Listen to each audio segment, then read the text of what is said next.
Shalom Ibu Bapak yang terkasih di dalam Kristus. Kita bersyukur karena kita masih dapat bersama-sama beribadah meskipun secara online. Tidak terasa kita sudah memasuki minggu terakhir dari bulan Mei ini. Bagaimana kabarnya Ibu? Semuanya sehat? Luar biasa. Kita menjadi luar biasa karena kita memiliki Allah yang luar biasa.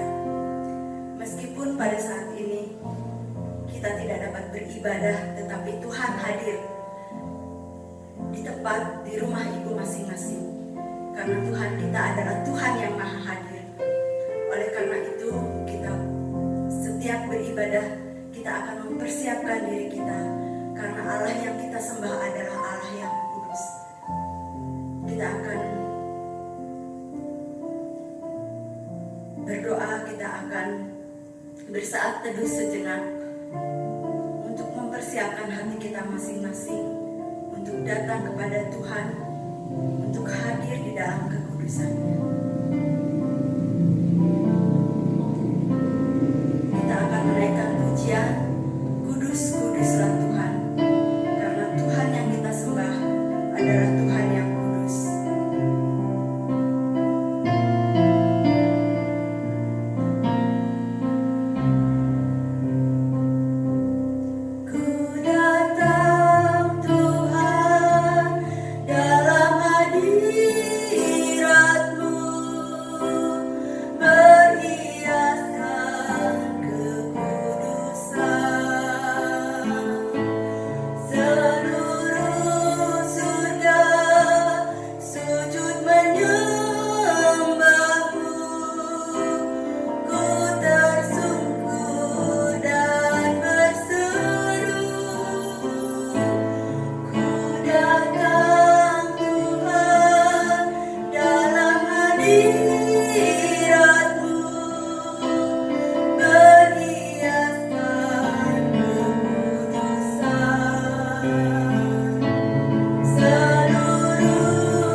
Semakin dekat kepada Engkau Tuhan, di mana dunia ini semakin penuh dengan kegelapan Tuhan.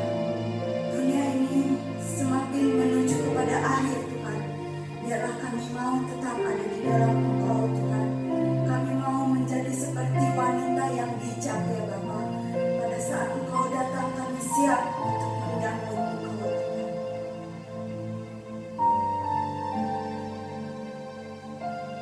Kamu katakan, kudus, kuduslah Tuhan.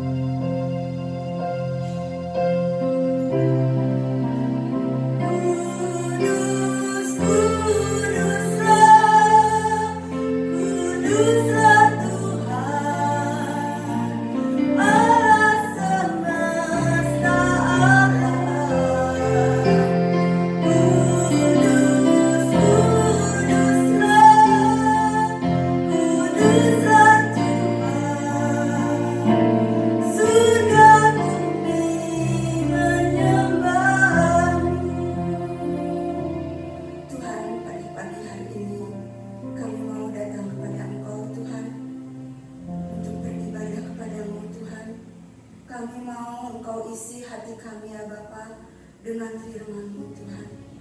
Kami mau semakin hari dengar-dengaran akan suara-Mu Tuhan. Kami mau semakin mendengar suara-Mu, semakin taat kepada Engkau Tuhan.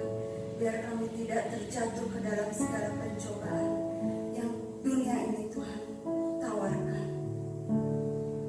Dalam nama Tuhan Yesus kami berdoa. Amin.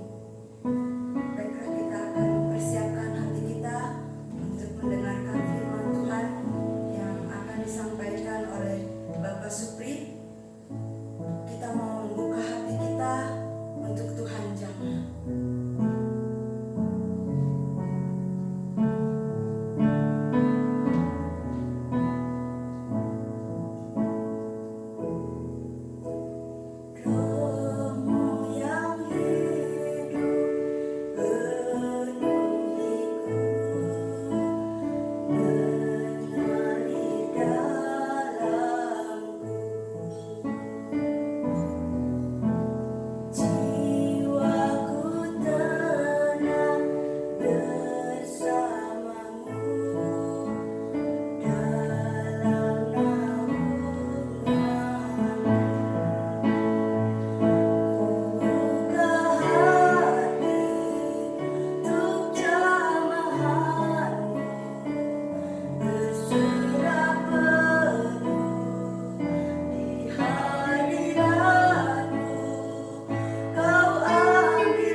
Selamat pagi Bapak Ibu Saudara yang dikasihi Tuhan.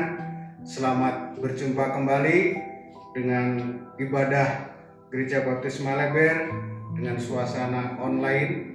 Kami secara pribadi mengucapkan salam sejahtera buat Bapak Ibu dan jemaat yang dikasihi Tuhan untuk Gereja Baptis Maleber. Untuk itu kami sebelum melanjutkan untuk penyampaian firman Tuhan pada kesempatan pagi ini tanggal 31 Mei 2020, mari kita berdoa terlebih dahulu. Bapa dalam surga, terima kasih Bapa untuk pimpinan-Mu. Kami ucap syukur dan terima kasih karena pada kesempatan pagi ini kami boleh datang di gereja-Mu ya Tuhan untuk berbakti bersama-sama secara online. Jelas Tuhan akan berkati. Kami berdoa untuk jemaat keseluruhan Tuhan. Jelas Tuhan akan pimpin, akan sertai, akan buka hati dan pikirannya untuk menerima firman Tuhan yang sebentar lagi akan kami dengarkan ya Tuhan. Ya Tuhan akan berkati.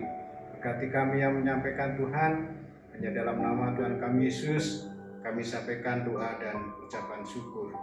Haleluya Tuhan, amin. Baik, terima kasih. Kami sudah beberapa bulan kita berbakti di gereja ini secara online kurang lebih sudah mulai bulan Maret ya, kita boleh berjumpa di dalam kebaktian ini sampai dengan hari ini tanggal 31 Mei 2020. Kiranya Tuhan akan memberkati Bapak dan saudara sekalian. Nah, tema gereja pada bulan Mei ini adalah taat kepada firman Allah atau taat kepada firman Tuhan. Dan kami saat ini akan mengambil dari Kolose pasal yang ketiga ayat 22 sampai 24 akan kami bacakan, yaitu Kolose 3 ayat 22 sampai 24. Bunyinya firman Tuhan demikian. Hai hamba-hamba, taatilah Tuhanmu yang di dunia ini dalam segala hal, jangan hanya di hadapan mereka saja untuk menyenangkan mereka, melainkan dengan tulus hati karena takut akan Tuhan. Apapun juga yang kamu perbuat, perbuatlah dengan segenap hati, dengan segenap hatimu seperti untuk Tuhan dan bukan untuk manusia.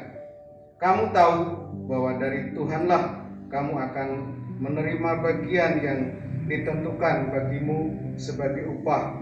Kristus adalah Tuhan dan kamu hambanya. Demikianlah pembacaan firman Tuhan pada pagi hari ini, dan saya akan mengutip dari ayat yang ke-22, yaitu katakan tadi bahwa hai hamba, taatilah Tuhanmu yang di dunia ini dalam segala hal. Ya, memang secara jujur diakui ada beberapa orang Kristen, tidak semua, yang kurang begitu suka ketika mendengar khotbah tentang ketaatan. Karena yang ada di dalam pikiran mereka ini adalah tentang ketaatan adalah selalu identik dengan larangan-larangan, dan biasanya di dalam larangan itu ditulis tidak boleh ini, tidak boleh itu, dan juga mungkin harus melakukan ini dan juga melakukan itu, sehingga mereka seakan-akan tidak antusias untuk mendengarkan khotbah tentang ketaatan, karena ketaatan memang ditujukan kepada orang-orang yang sudah betul-betul percaya dan orang-orang yang sudah benar-benar yakin menerima Tuhan dan menjadi juru selamatnya. Sebagai, kalau makanan adalah sebagai makanan yang sudah keras, bukan lembek lagi, dan dia harus sudah terdidik, harus sudah terlatih untuk menerima renungan atau khotbah tentang ketaatan ini. Itulah Bapak Ibu Tuhan. Jadi karena itu tidaklah mengherankan jika ada orang juga yang lebih suka mendengarkan khotbah tentang berkat, kemudian keberhasilan, kemenangan, pemulihan, intinya kesuksesan, kemakmuran, dan juga berkat yang luar biasa atau mujizat yang luar biasa. Padahal hal tersebut adalah hanya merupakan satu dampak atau sesuatu berkat yang dia terima ketika orang-orang itu sudah taat kepada Tuhan. Ada satu ayat yang boleh mengingatkan buat kita, kepada orang-orang atau kepada jemaat kita, atau mungkin saudara, atau mungkin termasuk saya sendiri, adalah dari Matius 6 ayat 33. Matius 6 ayat 33 berbunyi, tetapi carilah dahulu kerajaan Allah dan kebenarannya, maka semuanya itu akan ditambahkan kepadamu. Sungguh luar biasa firman Tuhan ini yang merupakan ajakan, dan juga ajakan itu dan perintah itu disertai dengan janji. Jadi carilah dahulu kerajaan Allah. Nah, bagaimana kita mencari kerajaan Allah? Nah, di sini yang harus kita gali dan harus kita pelajari pada pagi hari ini. Ketika kita sudah menggali dan mempelajari, kemudian kita akan menerima apa yang disebut dengan tambahannya, yaitu merupakan berkat, keberhasilan, kesuksesan, dan segala macam yang diingini oleh banyak orang, bahkan untuk orang yang tidak mengenal Tuhan sekalipun. Ya, Bapak yang dikasih Tuhan, yang pertama, bagaimana sih kita mesti mencari kerajaan Tuhan itu? Yang pertama adalah ketaatan adalah harga yang mutlak. Ketaatan adalah harga yang mutlak. Kenapa saya katakan ketaatan adalah harga yang mutlak? Karena untuk menerima atau tidak menerima janji Tuhan, ketaatanlah bukan lagi sebatas larangan atau sebatas melakukan ini dan juga tidak melakukan itu, seperti yang saya katakan di depan tadi. Tetapi ketaatan adalah sudah menjadi suatu gaya hidup orang yang percaya kepada Tuhan Yesus. Ketaatan sudah menjadi gaya hidup. Kalau ketaatan itu sudah menjadi gaya hidup, sudah menjadi karakter kita, nah, melakukan ketaatan itu bukanlah menjadi beban yang berat buat kita, tetapi menjadi suatu yang harus dilakukan dan merupakan suatu yang menjadi kesukaan. Bapak Ibu yang kasih Tuhan, saya ingin menceritakan ketika bangsa Indonesia saat ini diminta untuk menaik kendaraan bermotor, khususnya sepeda motor. Waktu itu tidak pakai helm dan diharuskan pakai helm. Pertama kali orang mencari susah untuk memakai itu. Tetapi karena semua itu menjadi satu gaya hidup, akhirnya semua bisa. Dan sekarang helm yang dipakai oleh pengendara itu bukan hanya sekedar melindungi, tetapi menjadi satu aksesoris. Kadang berlomba yang lebih canggih, berlomba yang lebih baik. Nah, yang saat ini yang sedang berjalan adalah ketika kita menghadapi wabah yang disebut dengan virus corona atau COVID-19, kita akhirnya tidak bisa berjumpa satu sama lain, berkumpul bersama-sama. Kita harus menjaga jarak, kita harus bekerja di rumah, kita harus, semua harus dilakukan secara disiplin diri dengan baik, dan semuanya harus pakai protokol kesehatan yang baik, harus pakai masker, harus pakai sarung tangan, harus selalu cuci tangan dan sebagainya. Awal-awalnya semua itu ribet dan menjadi suatu hal yang kurang praktis. Tetapi kita itu setelah menjadi gaya hidupnya, kita kemana-mana selalu ingat, harus pakai sarung tangan, harus pakai masker, harus cuci tangan dan segala macamnya ketika kita pulang dari mana-mana. Hal itu mengingatkan buat kita bahwa kita harus hidup tertib, kita harus hidup disiplin, kita harus hidup baik di hadapan Tuhan. Bukankah seperti itu yang dimaksud saat ini?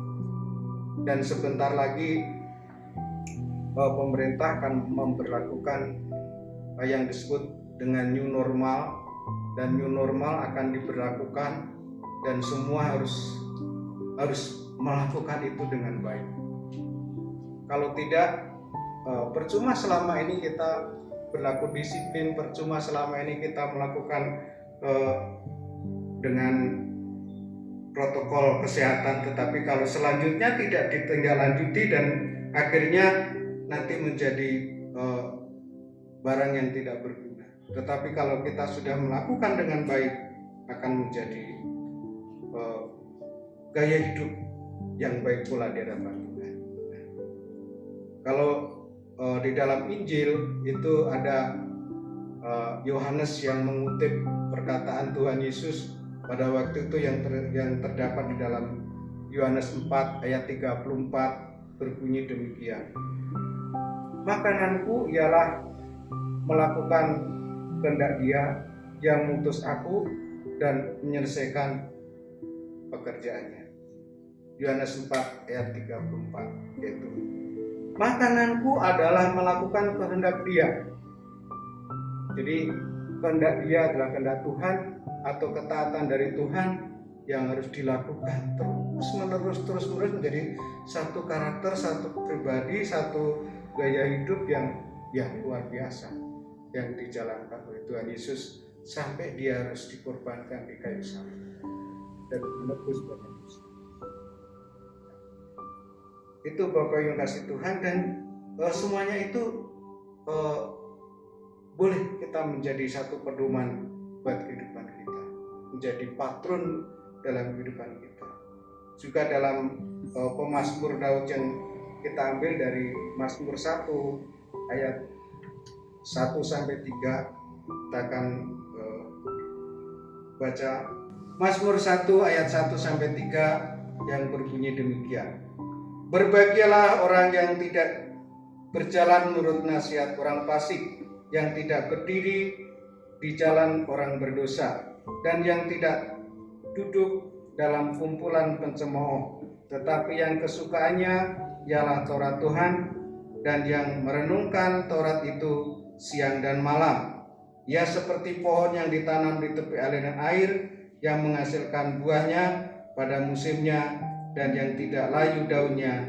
Apa saja yang diperbuat berhasil. Ya, Bapak kasih Tuhan.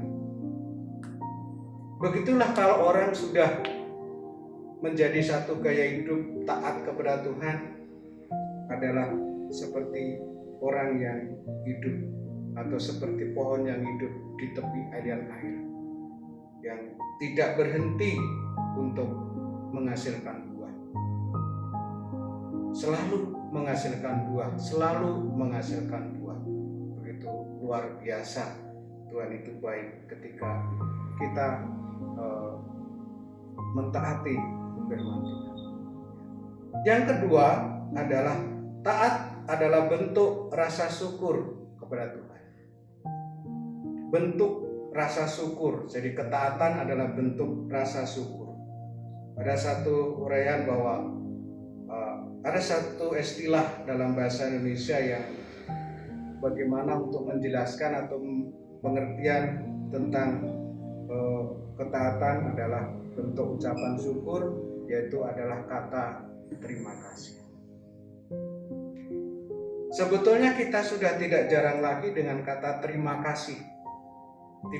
Tidak jarang lagi, atau selalu mengucapkan terima kasih. Dari kecil kita ketika kita menerima sesuatu dari seseorang atau kita menerima sesuatu dari siapa saja, kita selalu mengucapkan terima kasih.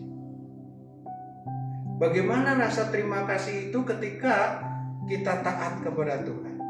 Pasti rasanya akan berbeda. Bukan sekedar terima kasih oleh karena kita mendapatkan berkat, bukan hanya terima kasih ketika kita menjadi orang yang sukses, bukan hanya terima kasih ketika kita menjadi orang yang luar biasa, tetapi rasa terima kasih ketika kita ada di dalam hidup kita.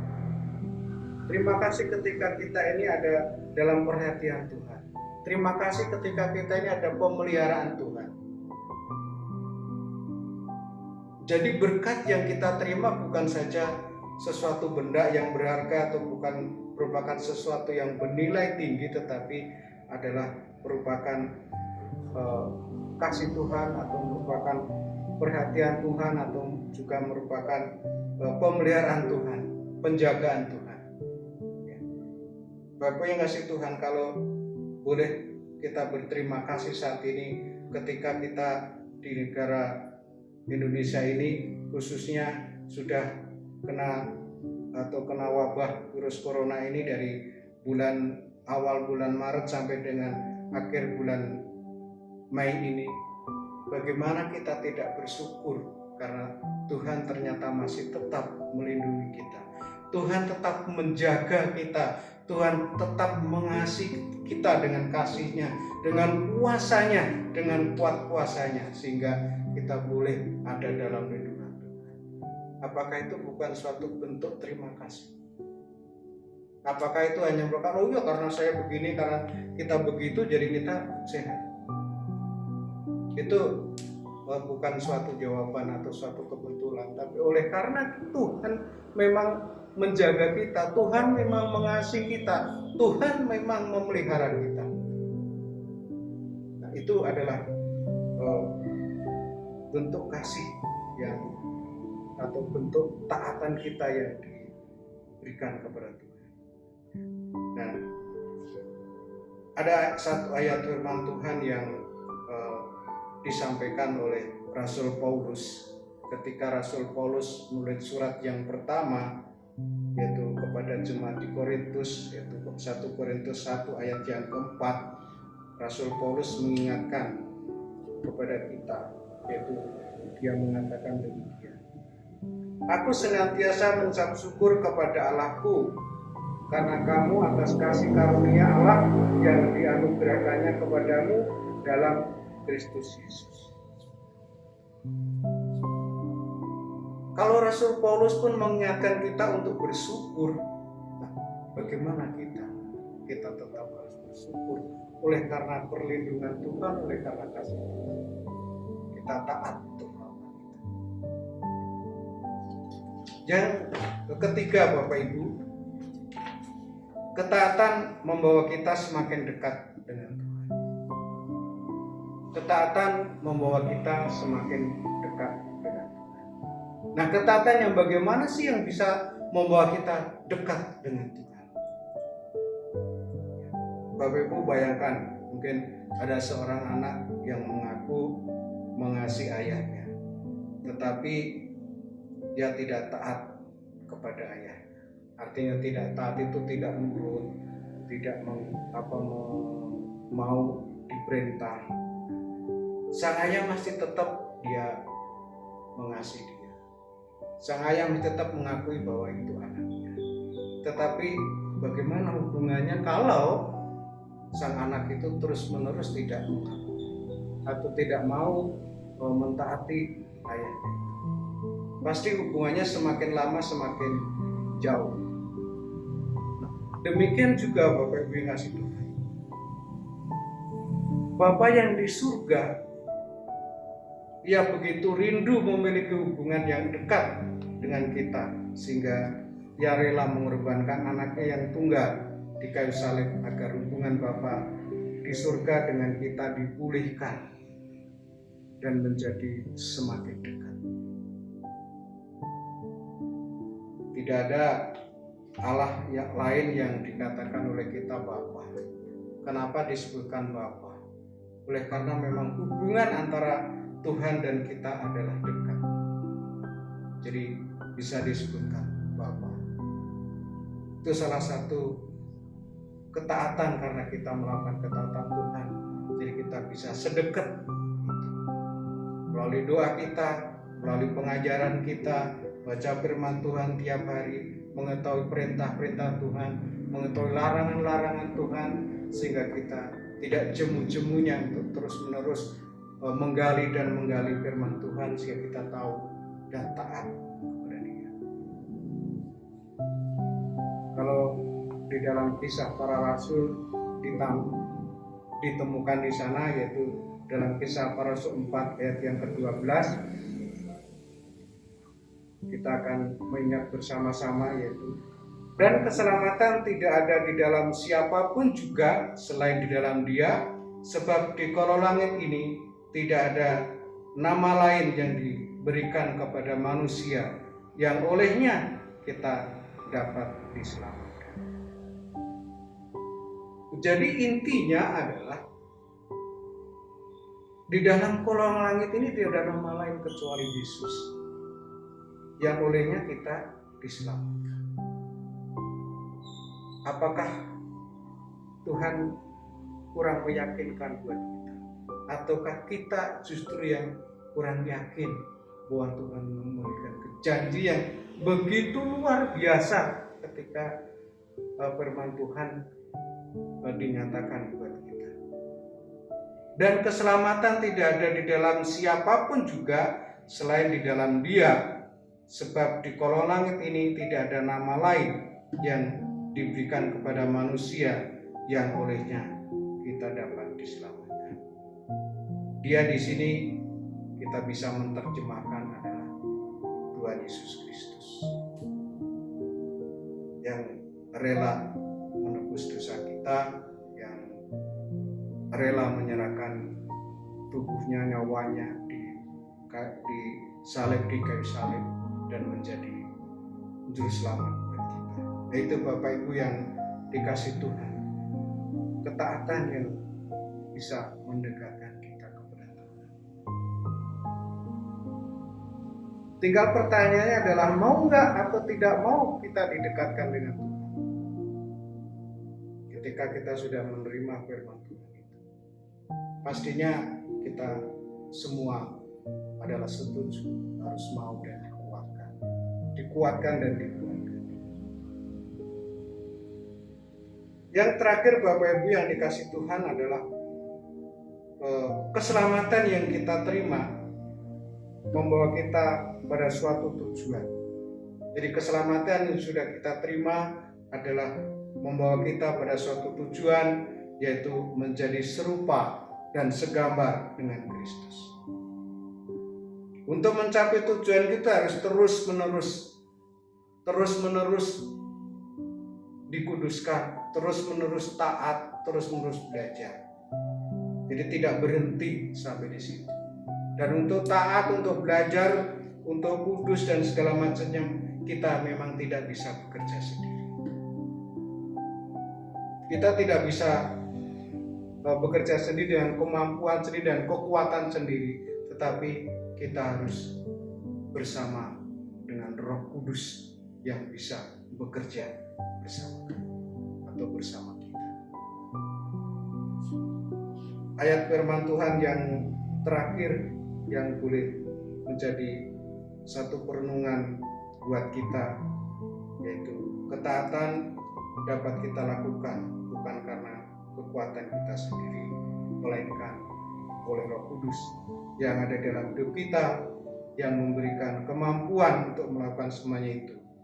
Dan artinya di luar Tuhan kita tidak bisa berbuat apa. Ada satu ayat firman Tuhan, Injil Yohanes 15 ayat kelima, yang berbunyi demikian: Akulah pokok anggur dan kamulah ranting-rantingnya. Barang siapa tinggal di dalam aku dan aku di dalam dia, ia berbuah banyak, sebab di luar aku kamu tidak dapat berbuat apa-apa. Jadi kita harus nempel di dalam pokok anggur, yaitu Tuhan Yesus. Kita harus tetap dekat dengan Tuhan. Kita harus tetap taat kepada Tuhan.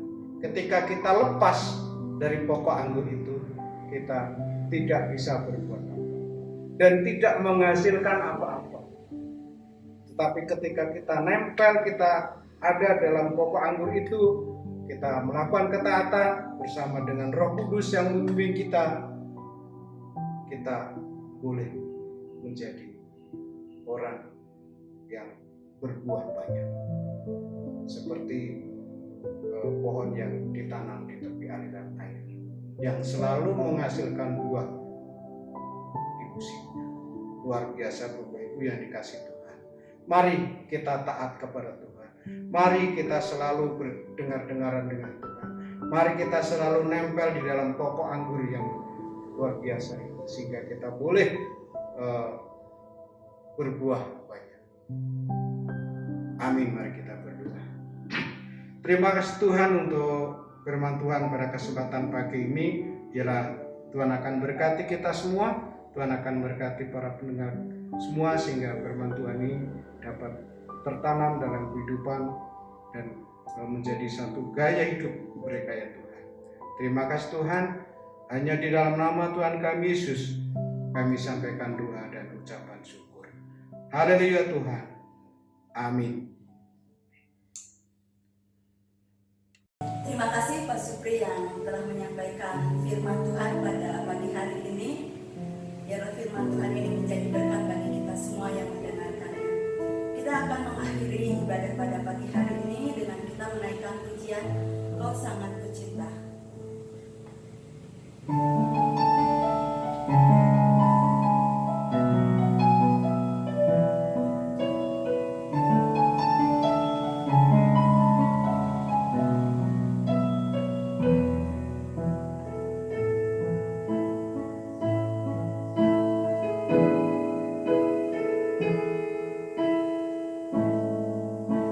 Bersyukur selalu bagi kasih-Mu di dalam hidupku.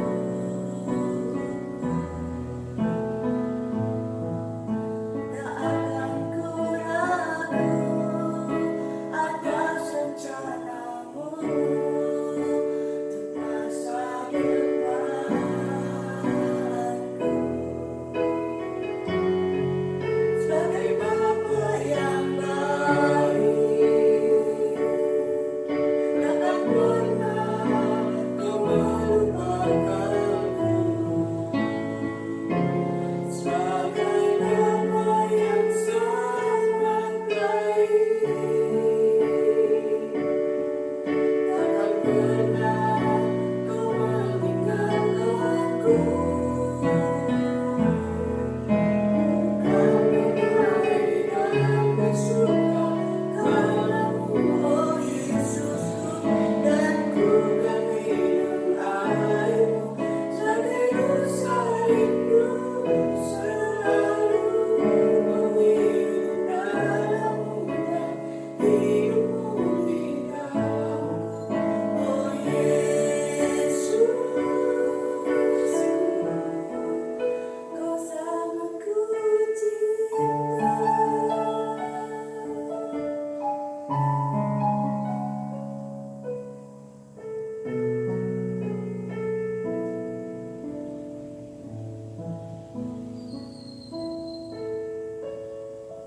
Oke, selamat siang Bapak Ibu yang kasih Tuhan.